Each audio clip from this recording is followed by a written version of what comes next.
You won't believe this, but I need to tell you what happened to me on the night shift last week. Because it's not just a weird story. It's real. As real as the pounding in my chest right now while I'm saying it. I'm Haley Stone. I'm an ER nurse. Been at it for nearly a decade. I'm good at what I do. I keep calm when everything's falling apart. Trust me, in that ER chaos, you learn to read people fast. Catch that one little clue that makes the difference between life and death. But nothing prepared me for this. So, last Tuesday, around 3 a.m., I'm walking the sterile corridor, the hospital's usual cold hum buzzing in my ears. It's quiet, too quiet, fewer patients than usual. The fluorescent lights are bright, sharp against the dull tile floor. But I caught it, something strange, a gap where my coworkers' shadows should be falling, like they'd been erased from the world. At first, I thought, it's stress. I'm running on empty. But no matter how much coffee I gulped or how many times I blinked, that weird, creeping silence stuck. Every nurse, every orderly on the night team, no shadows. Just their bodies moving, like ghost smoke drifting past me. My throat tightened. My hands tingled. I looked down at my own shadow. It was there, flickering sharp and tethered. But theirs? Nothing. Empty. Like their light was sucked dry. I followed one of them to the supply room, trying to shake the dread creeping up my spine. She smiled politely, but her eyes flicked away fast. Too fast. The usual warmth in those eyes wasn't there anymore. Her skin looked pale, almost translucent under the harsh hospital lights. And then, the monitor in the next room beeped. Loud, sharp, yet no one brisked over like they should. Just silence. I swear to you, my heart was hammering like a drum in my ears. The sterile halls started to feel like a trap. The breaking point came when I found the old hospital records, shoved behind a filing cabinet, forgotten, dusty, untouched. I flipped the papers with shaking fingers. That's when the truth hit me like a punch to the gut. The night shift team I'd been counting on for months, they'd all died years ago. In a fire, the hospital's worst disaster. I sat down, breathing ragged. The paper slipped from my grasp, but they're still here, still working those endless, empty nights. I tried to tell myself it was impossible, a hallucination, nightmare fuel. But I could feel them watching me now, their polite smiles shifting, the dye in their eyes turning cold and sharp, like something waiting to consume me. They wanted me to stay. With them, their voices barely above a whisper but full of desperation and menace. "Join us," they murmured. "We're tired. We're alone." I'm telling you, I was shaking. I could feel it. My own shadow starting to fade, less solid beneath the flickering lights. A void growing beneath my feet. Now, every step I take echoes louder, and I hear footsteps just behind me, quick and soft. Sometimes I want to run. But then, who would believe me? Who could? That night changed everything. My world tilted. The line between what's real and what's nightmare has blurred forever. I have no answers yet, but I know one thing for certain. Nothing, not even daylight, will ever look the same again. It's strange, looking back now. Before that night, my life felt solid, as routine as the steady beep of a heart monitor. I've been an ER nurse long enough to feel like I know the pulse of this hospital. And then there's June. She's the oldest nurse on staff and my unofficial mentor. Wise as hell, with these laugh lines that tell stories no one else knows. She's tough, kind, and the queen of catching what others miss. When I was fresh on the floor, she took me under her wing, corrected my grip, showed me how to read a room. We've shared every nightmare and every tiny triumph. Trust is an understatement. And my brother Eli, not in the hospital, but the one person who keeps me grounded outside those walls, he's my anchor to a life that sometimes feels like it's spinning out of control. Always ready to listen, even when I try to dodge the hard stuff. We grew up rough around the edges, but we've got that unspoken bond forged in late-night talks and shared secrets. I can still hear his laugh, warm, solid. Before that night, everything looked normal, too normal. The night shift was not usually quiet like that, but last Tuesday started off like any other. I clocked in, grabbed my usual cup of bitter coffee, exchanged nods with Mark at the desk. June was already double-checking supplies. Eli texted me good luck before I disappeared down the hall. I didn't notice the little things, how Mark kept glancing over his shoulder, like he expected something terrible, or how June's smile flickered, just for a second, like a shadow passed through it. Even Eli's texts were offhand, too clipped. "Be safe," he typed. No usual banter. I shrugged it off. We all have bad days. It wasn't until the silence settled that I realized something was wrong. And those missing shadows, I didn't question them right away. I thought maybe I was crazy from exhaustion. But the truth is, looking back, I should have listened to my gut when Mark's voice sounded hollow, like it came from underwater, when June's eyes didn't meet mine, like she was dodging something I wasn't ready to see. When Eli's last message came with no signature, just "talk soon." I wish I could say I had a warning, but it was all buried beneath years of trust and routine. The night shift team, the people I trusted with my life, were ghosts in the truest sense. And maybe, just maybe, someone tried to warn me. But I was too caught up in the moment to hear it. Now every time I think of Mark's quiet nods, June's sudden silence, or Eli's empty texts, I feel a sick pull in my gut. Like the pieces were there all along, hidden in the spaces between words and glances. Like I missed the fading heartbeat before the silence. And that's what terrifies me most. It wasn't just the hospital that's haunted. It's the people I trusted the most. Maybe they were slipping away too, long before I ever stepped on that night shift corridor. I'm scared, but I can't turn back now. Not when I'm starting to understand what staying with them might really mean. I never thought June could keep a secret like this. Not her. Not the woman who'd held my shaky hands through midnight crises, who'd pulled me back when I nearly lost it more times than I can count. But last night, I found things I can't explain. Things that turn my stomach to ice and my mind upside down. It started when I was clearing out the old supply closet. I needed something, maybe gloves or gauze. But instead, I stumbled into a forgotten box, shoved all the way to the back, hidden deep behind peeling boxes of sterile bandages and cracked plastic containers.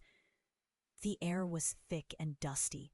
I coughed, waving my hand in front of my face.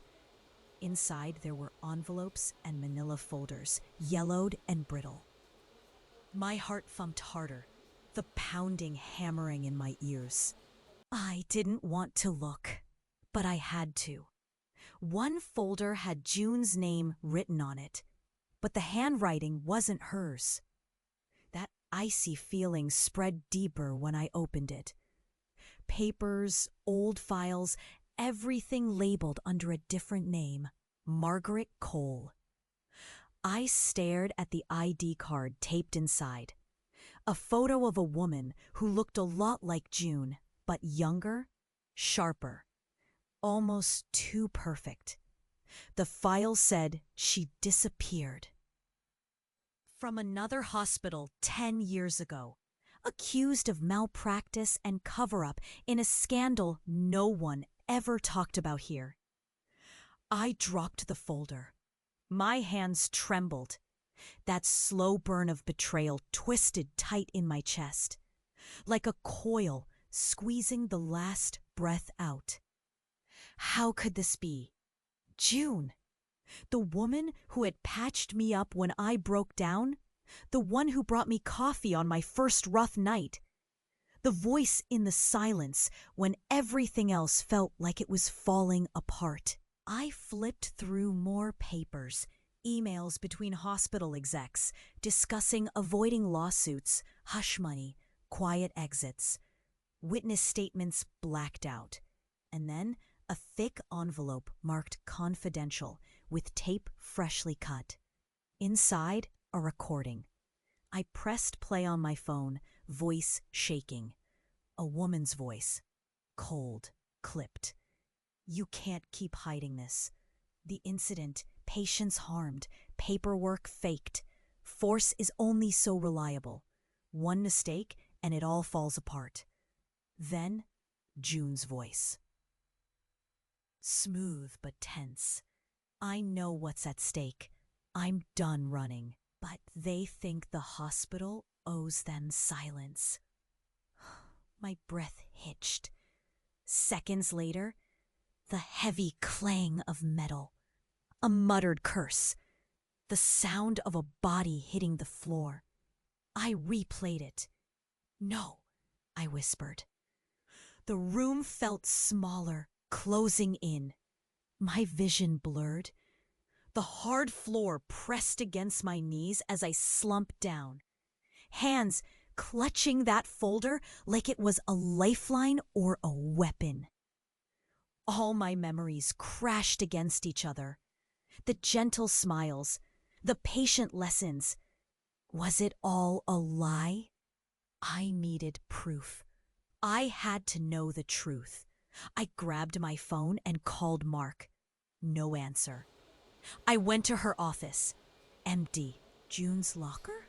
Cleaned out. Her usual coffee mug? Gone. Her coat missing. The nurses whispered when they saw me, eyes wide and wary. She left, one said, voice shaking. Suddenly, another murmured. No note, a third added. I paced the hallway, heartbeat hammering, mind racing. Was she running from her past? Or from me? A terrible chill crawled up my spine. Every laugh line, every shared story. Was it all rehearsed? Every lesson given under false pretenses? I tried calling Eli. His line went to voicemail. I felt sick. The floor beneath me wobbled. My throat tightened, as if I had swallowed shards. And then a slow, soft sound. Footsteps? Faint, but too steady to be my own. I spun around. Nothing. Just the dim lights humming cold. This can't be real, I whispered to empty corridors that swallowed my words. But it was. It was all too real. And now, I don't know who June really is. Or what she left behind that will come looking for me. I'm terrified. I trusted her, believed her, and I'm utterly alone. I don't know where to start. My head's spinning like the ceiling fans in that empty supply closet. Since I found June's files, everything's been unraveling. Faster than I can catch it. I kept telling myself, it's just stress. You're tired. You're seeing things. But then, last night, no sleep. Just the room closing in. Shadows, stretching long before the sun even tried to show up. My hands shook so hard I almost dropped my phone while trying to text Eli. I waited for a reply. Nothing. Like my whole world had gone radio silent. Then the weird stuff started. Little things that don't add up. Mark was there at the hospital this morning, or at least someone who looked like him. Same easy smile, same dry joke about the coffee being more lethal than the patient's. But his eyes? Empty, like glass washed out by sunlight. He didn't say a word when I waved. Didn't seem to hear me. Just kept walking down the hall with that slow, weird glide. I followed him, heart thumping. Every step echoed against cold tiles. But when I blinked, it was like he just disappeared. No see you later, no goodbye, just gone. And then I started to catch those missing shadows again. Not just on the night shift, but right here in the daylight. It's like everything I thought I knew about them, about us, was a mask. I went home, tried to sleep. The bed felt wrong, like it didn't remember me lying there. My apartment, usually my safe space, had strange things. The photos on the wall weren't mine. Faces I didn't recognize smiling with me. My clothes were scattered, but some I'd never bought. Worn, folded differently. I called Eli again. His voicemail was cold and clipped. "Haley, you need to stop looking." Stop looking? What was I supposed to do? Close my eyes and pretend none of this is happening? Nothing made sense. I started doubting my own memories. When I closed my eyes, I saw things flickering, like old TV static. Moments I thought were real, twisting, breaking. Maybe June was right to run. Maybe Mark and Eli aren't who I thought. My chest burned after that. It's like the air itself turned heavy, tight, and thick. Panic slammed into me, sharp and sudden, like a fist to the ribs. I couldn't breathe. I had to sit down, fingers clawing into the armrest of my chair, the world tilting sideways. The clock ticked louder. Every breath felt too loud. I felt eyes on me, waiting, watching. Last night, I caught whispers behind closed doors, murmurs that bore my name like a curse. I peeked through the blinds and saw figures moving too quick to be human. Shadows stretching impossibly long against the pavement. I'm scared.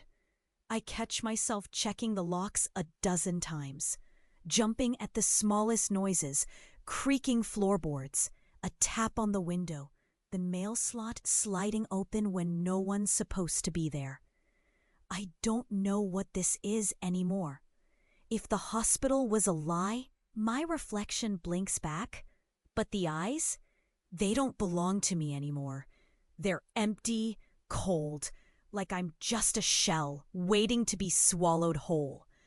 I think I'm running out of time. I don't even know where to start. Last night, it all went sideways. The hospital, my life, flipped into something I can't explain, can't even wrap my head around.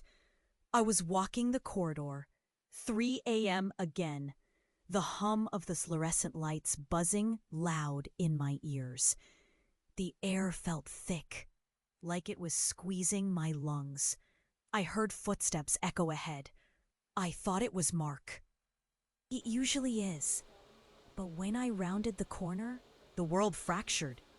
6 feet in front of me, June was standing there, calm, smiling that sickly sweet smile she always wore. Only her eyes, they were voids, black holes swallowing the light. Her skin shimmered like moonlight through cracked glass. I blinked, then everything changed.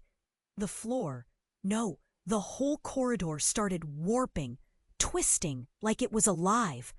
The tiles pulsed beneath my feet, shifting colors from dull gray to this sick, sick green. The walls stretched away and then snapped closer, squeezing in like a vice. Time shattered. Clocks on the walls spun backward, the second hand spinning wild, faster, impossible. The steady beep of monitors flickered into this warped drone, like alarms underwater. June's voice hit me inside my head, not out loud, but inside me. A hiss, cold and poisonous. You never should have looked. I dropped my supplies.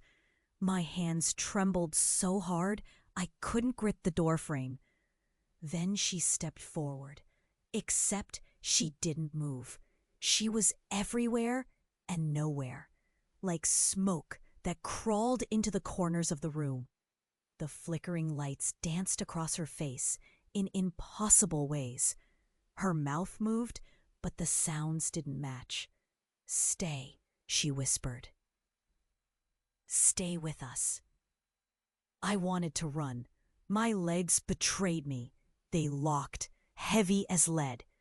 The shadows around her lengthened, stretching over the ceiling, dripping down like ink. Then another figure appeared behind her. Mark, or whatever his skinless version was. His eyes twitched, looking right through me, dark and empty. "You're slow," he said, voice like broken glass. "It's not safe to run." I forced myself to breathe, but it caught in my throat, sour and raw. The walls cracked open.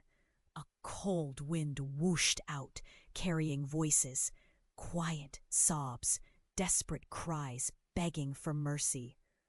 A pulse of unbearable pain pressed against my chest. I stumbled backward, nearly falling. Suddenly, the flickering stopped. Everything froze. Except June. She smiled wider. That terrible grin. Then her face melted, morphing like quicksilver into a dozen other faces I recognized, twisted and broken. Eli, Mark, even me for a brief flash, and then gone. I wasn't alone. Nurses on the night team appeared, eyes wide with terror. Sarah, normally so steady, was shaking in the corner, stammering, I saw it, Haley. I saw them. They're not human." Another nurse grabbed my arm. "It's the hospital. It's a breach. Something we can't fight." And then I saw it. A ripple in the air near the ceiling. Like heat haze, but colder, darker. The edges of reality fraying. I reached out my hand, fingers trembling. The air felt thick, like dipping into liquid glass. My skin prickled with stag. From nowhere, June's voice again whispered in my head. "You're one of us now. Time folds. The dead walk. The walls remember." It wasn't just deception. It wasn't illness. It was a rip. A tear in the world I knew, blinking into something I couldn't survive. I glanced down. My shadow, the one I thought tethered me, was flickering, fading into nothing. I blinked and it vanished. I shouted for Mark, for Eli, but I heard only silence, thick like fog. This isn't a story about ghosts or lies anymore. This is something raw and brutal and real. A world where the dead never left, where time corrodes, and the people you trust become the monsters chasing you through impossible corridors. I'm writing this now, trembling, heart pounding like a war drum. My eyes won't stay still. Every moment I hold on feels like a battle. I don't know how this ends, but I know one thing. My whole world just cracked wide open, and nothing I've believed in will ever hold up again. I don't even know how to start this. I keep staring at the cracked screen of my phone like it's going to spit out the truth for me. But it doesn't. It just sits there, shattered, cold. Here's what I found out. I'm not who I thought I was. Not Haley Stone, the nurse. Not the sister, the friend, the woman with a shaky but steady heart. I died years ago. Not in some ordinary way, but in a hospital fire. They told me it was an accident, a tragic, fast fire that took many lives. But the truth, I never left. I'm trapped inside this place, this hospital or whatever this is. A loop, a glitch, maybe even a hell. I don't remember when it started. My memories are like broken glass shards scattered in the dark.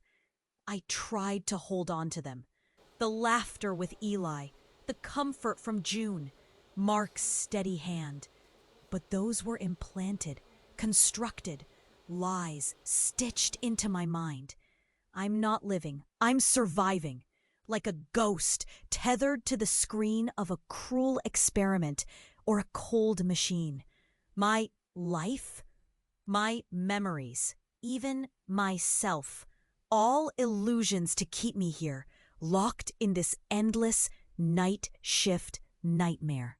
I found the files, the real files, post-mortem reports, medical papers stamped deceased, identity codes not mine. Someone, something has been running this simulation for years, watching me, testing me. And June, Mark, they're not real people. They're programs, AI constructs designed to keep me sane or break me down slowly. But the worst is Eli, my brother, the one who kept me grounded. He's an echo too, a voice in my head, part of the setup. I reached for his line. The voicemail said, "Haley, please stop hurting us all." Hurt us all? What does that even mean? Me? Hurt, but if I stop? If I give up? Then who will I be? Am I a person at all? A name plucked from thin air? A face pieced together from memories I never lived? This morning, the hospital walls bled. The lights flickered with static like a dying TV signal. Then the voice came, sharp, cold, and soft all at once. "You were made to forget, to obey, to stay inside the loop." June's voice. But June isn't protecting me. She's controlling me.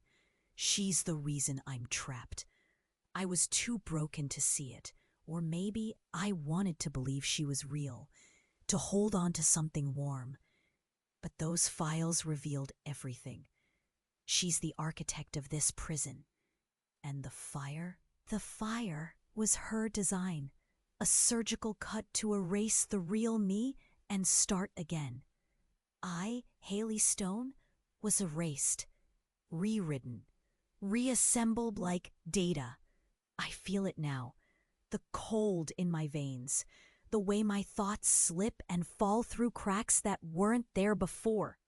Shadows swallowing me from the inside out.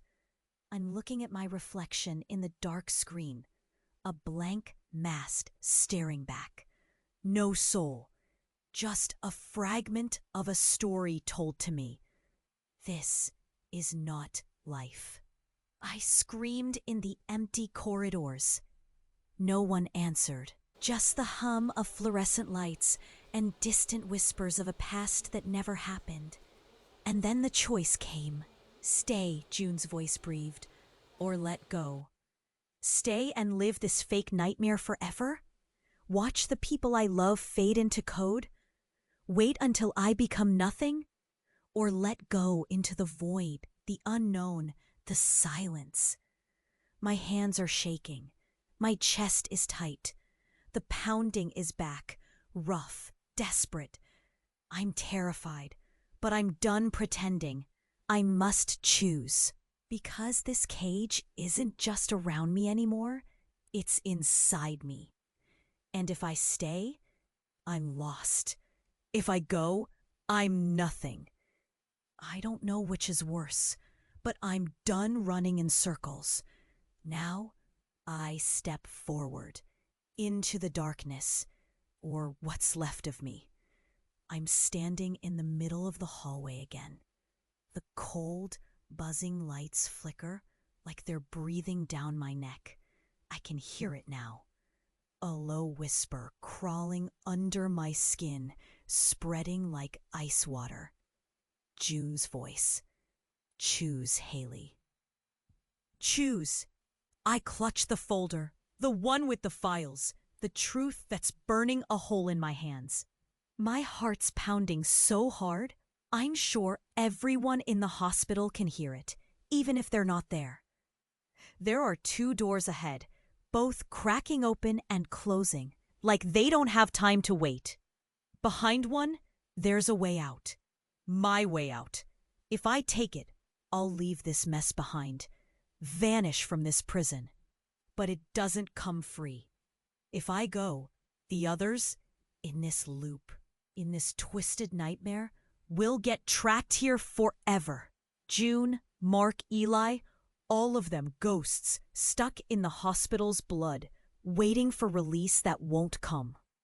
Behind the other door is the truth. The raw, ugly truth. I can grab it, rip the walls open, expose what this place really is, what June really did, but the cost? My mind, my soul. I'd lose me, what's left of me, to something darker. I'd lose myself to that endless void she described, the place where nothing lives, just endless, empty awareness. And maybe I'd save the others. Maybe this nightmare would end. But would I even be human when it was all over? Would I be me at all? Or just a shadow stitched from pain? My breath is ragged. My hands are shaking so bad I can barely grip the folder. The walls around me pulse, closing in like the hospital itself wants me to decide. And then the whispers slice through. Not June this time. Mark's voice, jangling with desperation. You can't leave us like this! Eli, strained and distant. It's safer if you stay. Safer for all of us. But Sarah's voice breaks in, trembling. Don't listen to them! They're fading like me! We're fading because no one fights back. I stumble back, mind racing. Part of me wants to run through the free door and never look back. The other wants to tear down the walls and burn everything to ash, even if it means burning myself too. I think of June's fake smile, those cold eyes pretending to be my saving grace. I think of Mark's empty gaze when I followed him yesterday, slipping through my fingers like smoke.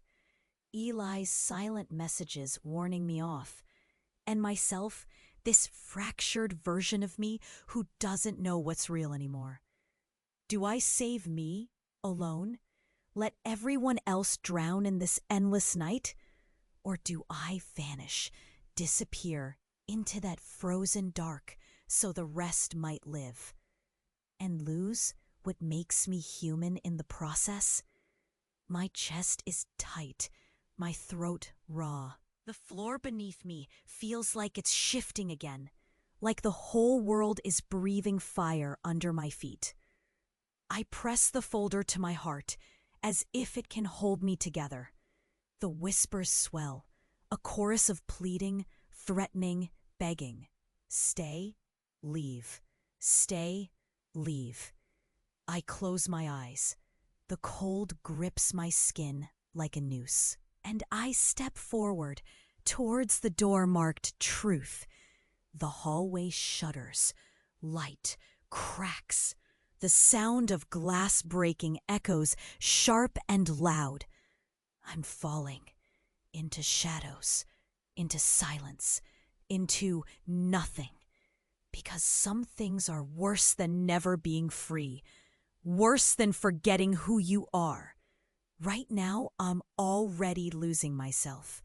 But I have to know. I just have to. I'm standing here, breathing heavy, skin clammy from the cold that didn't leave even when the lights stopped flickering. The door slammed shut behind me with a final crack that echoed through the hollow halls. I made it through. I picked the truth, and everything changed. The world shifted. Everything I held on to twisted and pulled apart like threadbare cloth. The first thing I saw was June. No longer a ghost in the shadows, but real. Or as real as she could be now. Her eyes weren't empty anymore. They glinted with guilt and something close to relief. She looked small, tired, like she'd been carrying a weight too heavy for a lifetime. I wanted to scream at her, shake her until the lies spilled from her lips. But all I could do was stare, my heart squeezing tight like it wanted to crack. Mark was there too, but different. He blinked, confused, like waking from a long nightmare. His smile was shaky, worn down. I caught that flicker of the old Mark, the one who used to joke about coffee, but it was buried under layers of fear and regret. And Eli.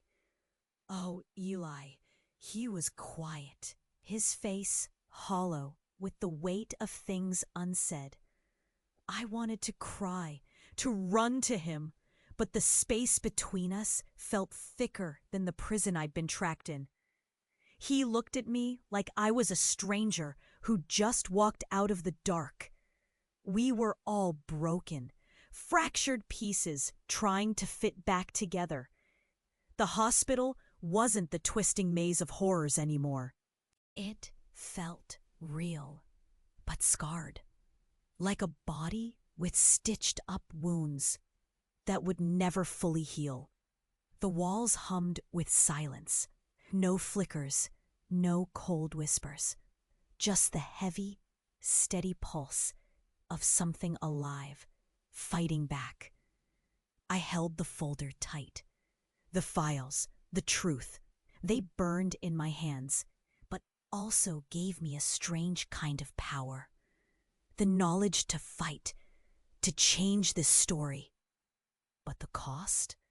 It hit me like a freight train. June looked at me through eyes full of sorrow. "You freed us," she whispered. She said, voice barely a whisper, "But the nightmare isn't over." Not yet. We're still here, and so is the darkness.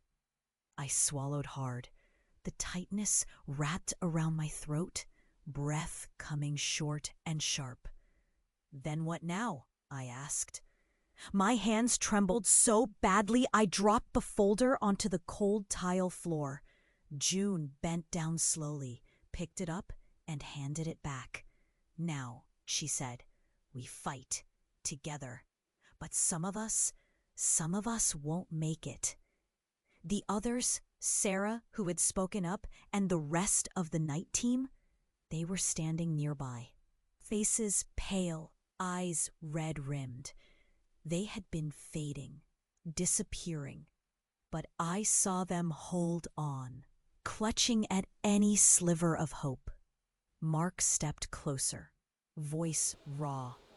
"I don't know if I'll be the same. Not after all this. I'm scared, Haley." "No one's the same," I whispered.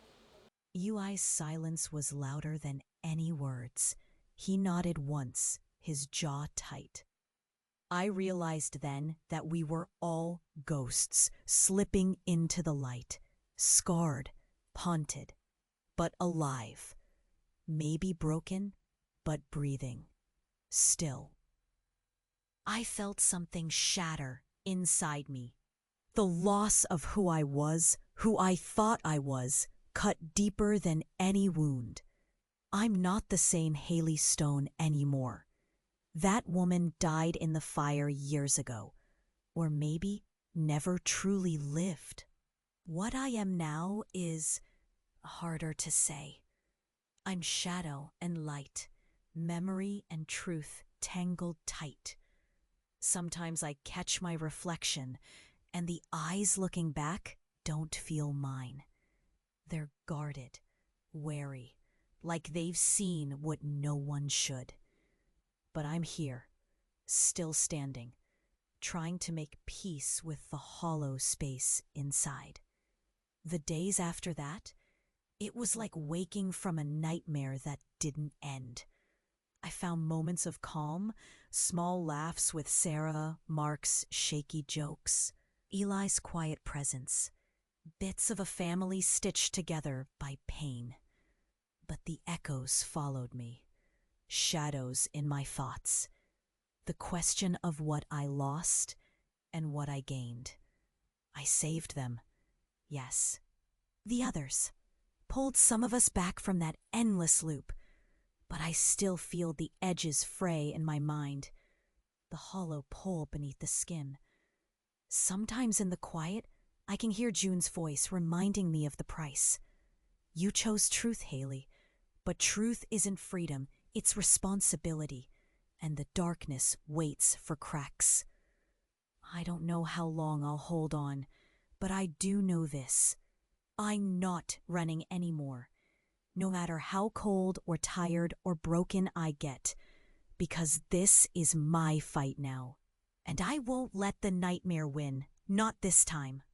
It's been months now, years maybe. Sometimes I lose track, but the weight lives on, like a stone in my chest, heavy, unmovable. You think you can walk away from something like that? From what I lived through? No, it follows you, creeps into the cracks when you least expect it. I'm sitting in the break room, the one with the cheap coffee and peeling paint. Suddenly, I freeze. The hum of the old fridge grinds into silence. Shadows twist against the wall, like fingers reaching out. My heart hammers so fast my ears ring. It's that same cold chill. I get it in my bones. I blink hard. Nothing. But the taste of fear stays, sharp and bitter. Dreams? God, the dreams never stopped. The hospital corridor folding in on itself. Faces shifting into masks of grief and rage. I wake up gasping, hands slick with sweat, throat tight like I swallowed glass. Nights like that, I can't tell if I'm alive or just a ghost tied to broken memories. People don't get it. I've lost friends. No, lost because they can't stand what I've become.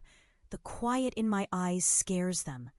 When I tell bits of the story, their smiles falter, eyes flick away. You've changed, they say when it's some ugly disease. Like I'm contagious. It stings, makes me pull back, shrink smaller. Some ask how I'm coping. They don't hear the shake in my voice when I say, fine. But then there are others. People who lean in instead of stepping back. Stranger faces with haunted eyes like mine. Survivors of impossible things, carrying scars nobody sees. We meet in whispers, share fragments, no judgment, just understanding. When I'm with them, the weight eases, a little. They know the hell inside the quiet. Still the world feels cracked. Trust? That's the thin line I'm scared to cross. I watch people scanning for hidden shadows, masked intentions. Joy feels fragile, like a flickering candle in a storm. I catch myself retreating from laughter, fearing it'll explode into something sharp. Sometimes normal moments crack open, bleeding the unreal into my day. A flicker in the corner of my eye becomes a figure, too fast, too wrong. A patient smile, too perfect, too forced.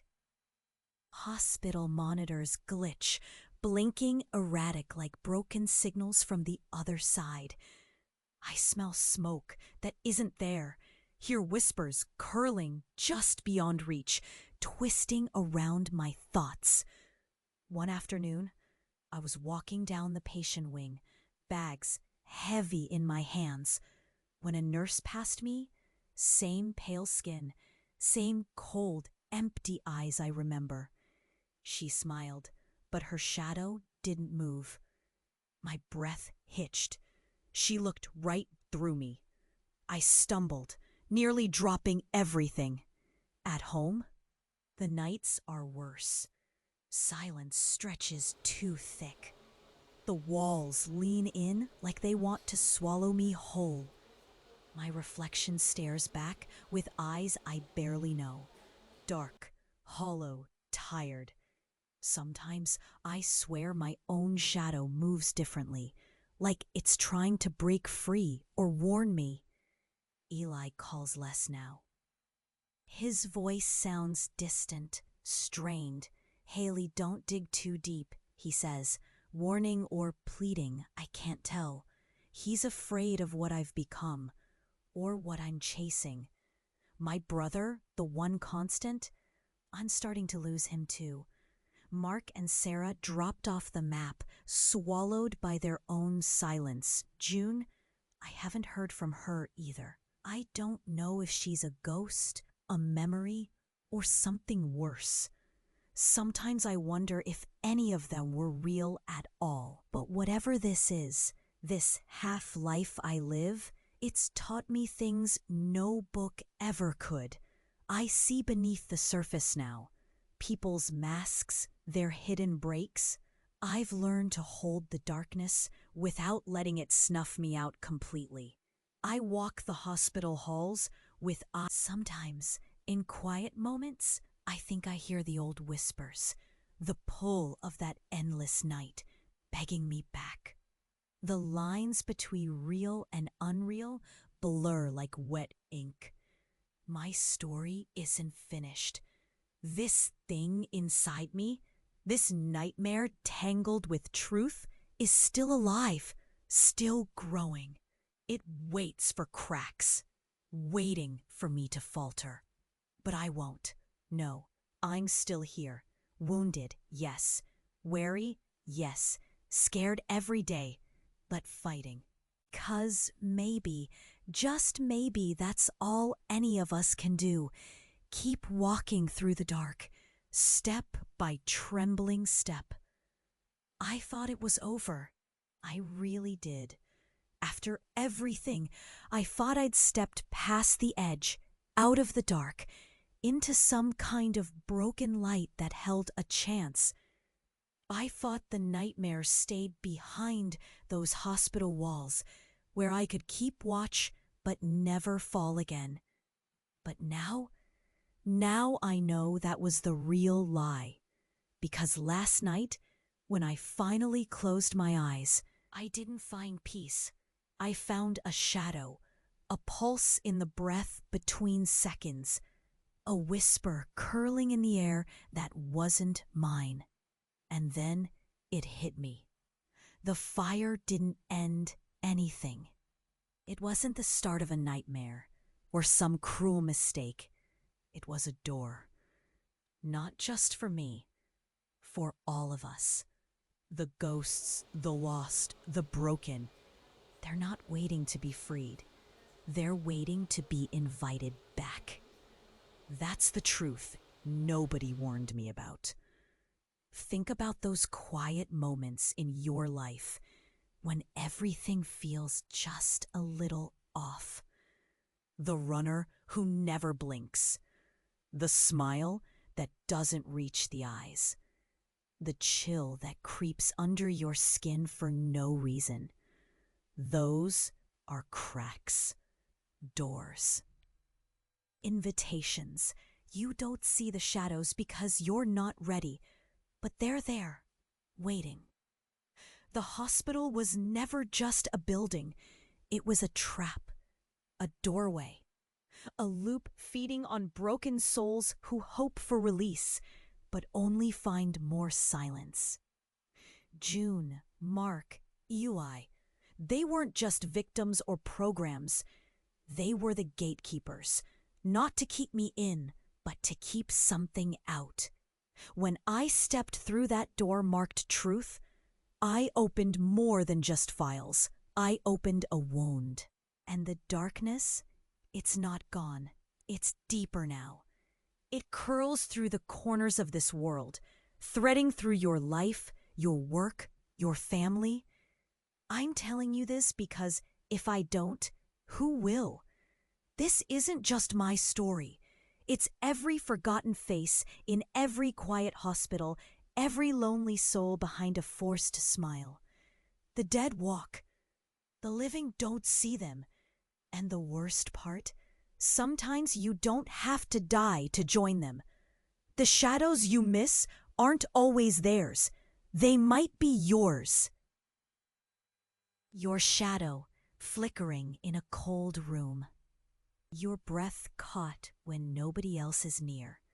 Your name whispered on the wind just out of reach. I don't want you to think this is some horror story you can switch off. It's not. This is a warning. Watch your shadows. Listen to the silence.